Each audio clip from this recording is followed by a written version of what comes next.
Hello my friends, welcome to the Wicked Bitter channel. I'm Travis. Thank you for checking out this video. If you are a WWE fan, you're a wrestling fan, then this is the perfect situation for both you and I.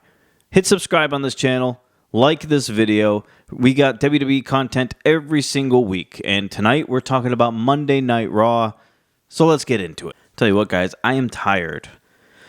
It's been pretty busy and hectic lately. I do have some news for you, though. Okay, so here's a little bit of what's happening, okay? I am going to be going down to Florida to be with family for Thanksgiving. Now, I will be coming out with a couple of videos throughout the week, but I probably won't be doing a live, or not a live, but I won't be doing a reaction to SmackDown on Friday, and I'm going to bring my laptop, my microphone, my camera. I'm going to bring all of it to Florida because I'm going to try to record, and also I'm going to try to watch Survivor Series while I'm in Florida because I'm coming back the day after Survivor Series. So it'll be the last night I'm there. Hopefully I can actually watch it, and we're not like planning all to like do like a last night like dinner or something where I miss it. So the goal is to watch it. If I can't watch it, then I'll have to watch it the next day or whenever I can, and then I'll come out with a reaction video because I feel like War Games Survivor Series is going to be a good PLE,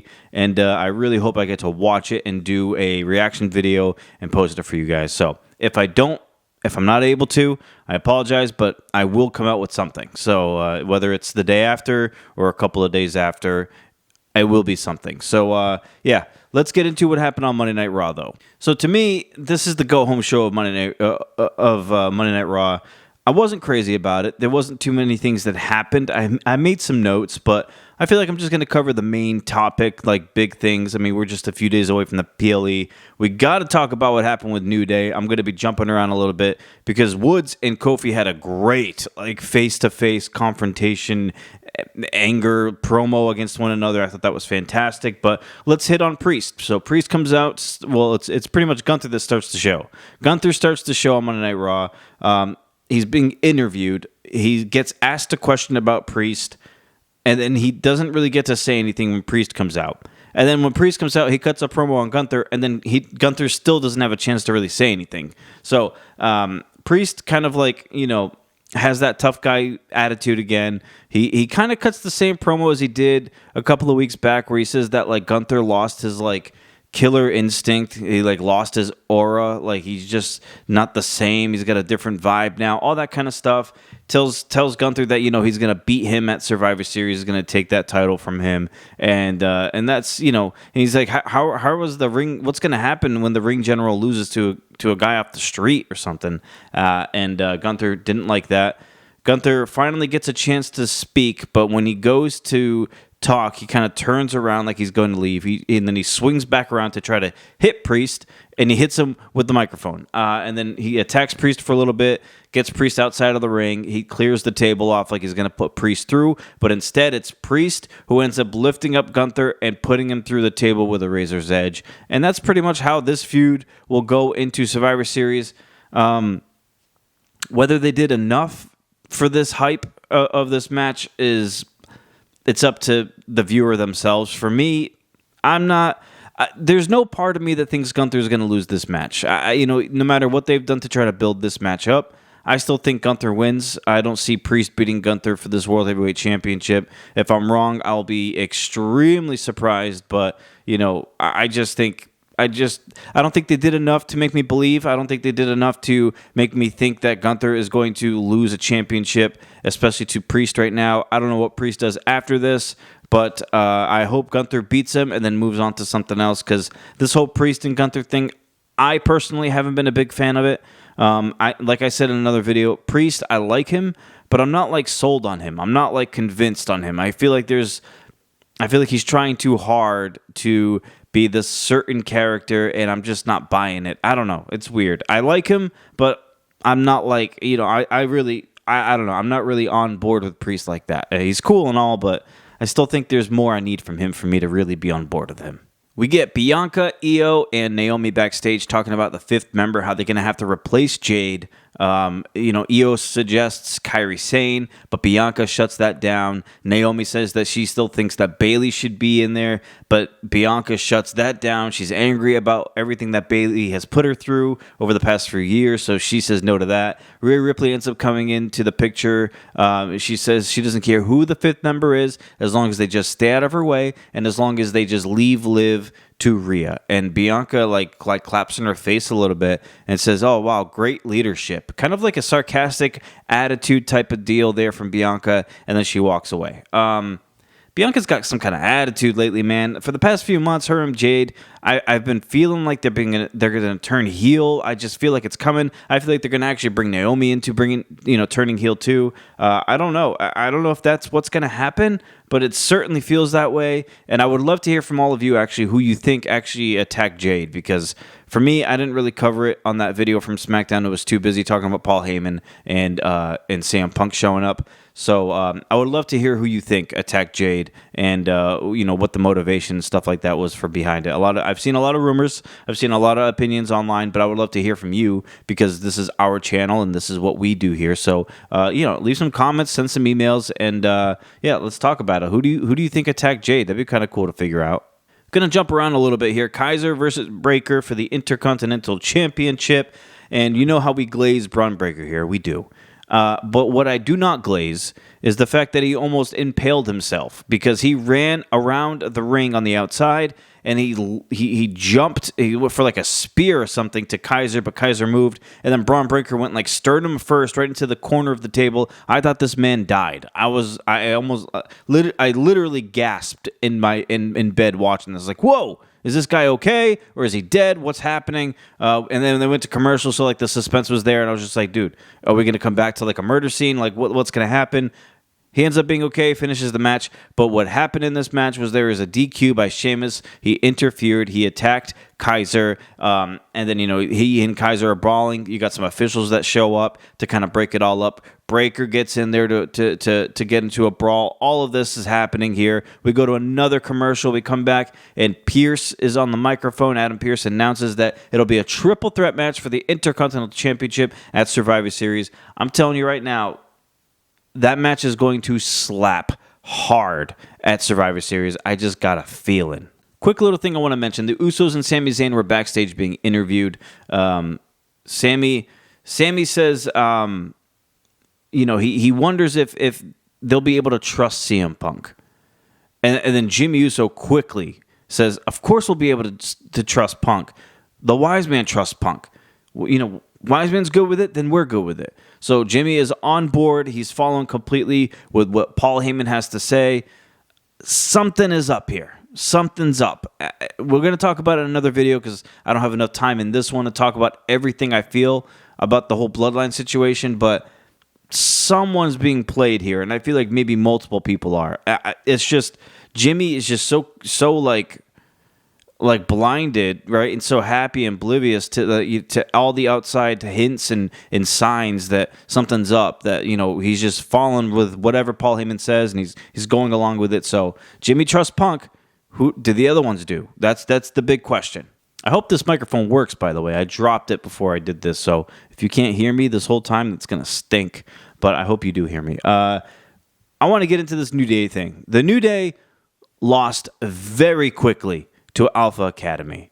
Miscommunication. They didn't get along on a couple of ideas and decisions. The New Day didn't. So Alpha Academy won very fast. It was a Tozawa who was the one that actually got the pin here.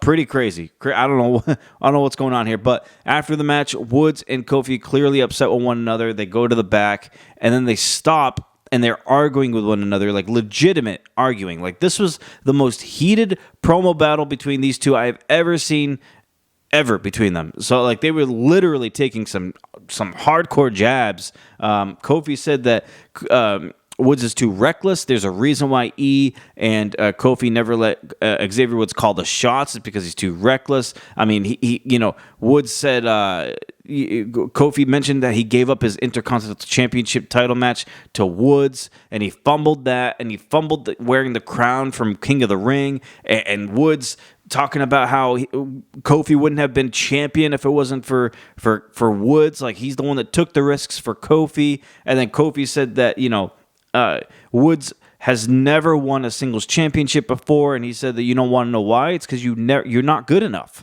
And everybody, like the whole crowd is just going ooh and ah and like at all of this. These are some intense hits. And then Kofi mentions that he was a Hall of Famer before Woods even met him, and that Woods asked Kofi to join New Day. Kofi didn't ask to join that. Woods asked Kofi for that. And Woods tops it off with a hard one at the end, saying that Kofi pissed away the WWE Championship when he lost it in 6 seconds to Brock Lesnar, and that capped it off. My goodness, this was as intense as it could get between the New Day. We have never seen them like this before. If any, and they have that anniversary happening next week on Raw. I mean, this is going to be crazy. Hopefully, I expect Big E to be there and to play kind of like a peacemaker, maybe to get these guys back on the same page again. But I feel a turn. And I know everybody's thinking Woods. I'm saying Kofi. I've been saying Kofi since day one. I'm going to stick to it. I'm saying Kofi Kingston is going to be the one that turns on Xavier Woods. I feel like we can't get all this way for no one to turn. I don't want Big E to bring them all together and everybody's all happy again. Like, we can't go through all of this not to get anything. There's no payoff. Let me get Kofi turning on Woods and get a feud between the two, and that would be hot. A hot feud between the two. I do want to mention that Adam Pearce has announced and revealed the Intercontinental Championship for the women, and that title is amazing. The white strap, the whole thing looks perfect. It's a beautiful title. They're going to be doing a tournament starting next week on Raw. Next week's on Raw is looking pretty good to me. There's going to be a tournament starting on Raw. Early picks for me. I would love to hear your thoughts. Who do you think will win the Intercontinental Championship, Women's Intercontinental Championship? For me, I'm going to stick with and pick the person who I've had high hopes for so long, and she just kind of got called up with, started off hot, but then lost momentum. I'm saying Lyra Valkyria. That's who I'm picking as my first ever Women's Intercontinental Champion. You can go a few different ways here. Raquel, I'm sure, will get thrown out there. Zelina Vega, I'm sure some people want her. I'm sticking with Lyra. There will be some good options. Kairi Sane's another good one. I would love to hear who you think will win the IC Women's Championship. Leave it in the comments. Email me, wickedbittermedia@gmail.com. Just send them in, and we'll talk about it here on the next video. We get Bianca versus Nia Jax in a War Games Advantage match. Bianca wins, and the way she won was very interesting because Bayley showed up and helped cost Nia Jax the match. Bayley showed up, helped Bianca. Bianca looked at Bayley almost like amazed and shocked, like, whoa, you're helping me? And so Bianca gets the win over Nia Jax. After the match, Bianca and Bayley lock eyes. They kind of smirk at one another. They're nodding like, all right, maybe we're cool now. Maybe this is what helped. So that's what ends the night. Maybe she's in Bianca's good graces now. Who knows? My friends, I will be coming out with an email video. I would love for you to send in your emails. Like I said, wickedbittermedia@gmail.com. We will send out that video. We will make a video of predictions. But after that, you got to bear with me. I'll be in Florida for Thanksgiving. I hope you all enjoy your Thanksgiving. As a family, I haven't seen in so long, and I haven't had a holiday and a Thanksgiving or just a holiday in general with this amount of family since I was like a teenager. So this is a huge deal for all of us. We're all super excited. So forgive me if I'm not on point with watching Survivor Series and coming out with a video right away. Like I said, I'm going to bring my stuff because hopefully the plan is to still watch it while I'm there and to record and have a video out on Sunday about it. If it all goes well, that's what will happen. If not, I'll have to change some plans and either make it Sunday night or make it Monday. Either way, I'll get you the video. It'll be, I don't know. I'm hoping for Sunday. It might be Monday. But send in your emails. I'd love to hear from you. That was pretty much Monday Night Raw. It was kind of mediocre. It wasn't anything crazy. Had some really good moments, especially with a New Day. But yeah, that's it for now, my friends. Hit subscribe on this channel if you haven't yet. Like this video if you haven't yet. Let's get these numbers up, man. I want to get as many WWE wrestling fans into this channel so that we can all enjoy this together. And like I said, in a couple of months, not even, maybe a month, we're going to have some big things happening for this channel, and I cannot wait for it. Just got to tie up some things here, and we're going to get up and moving with this channel. I'm so excited for it. Be here for that. Be here for that. It's going to be a great time, and I can't wait to do it all with you guys. As weird as that sounded. Okay, until we eat again, my friends, have a good rest of your week. We will see you on the next video. As always, stay bitter.